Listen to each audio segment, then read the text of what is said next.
Kafis ogolo siem ne johala maluchore kendo donje pachoka kod kothe machiko kopuodho mabange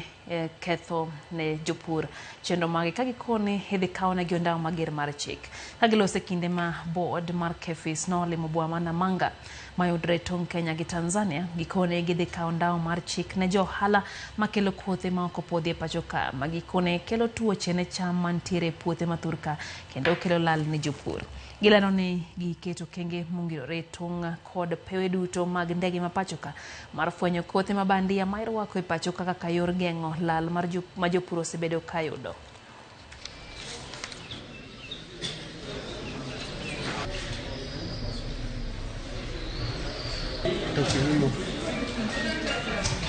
Tuangalie ni nini nafanya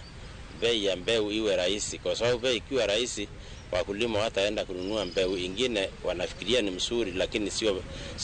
sio mbegu bora, na ikiingia hapa ingine inaweza kutuletea magonjwa. Pia jambo lingine ambalo lina maana zaidi ni kuhakikisha kwamba tunarahisisha biashara kati yetu sisi na nchi ambazo ziko kwenye mipaka yetu, ili kwamba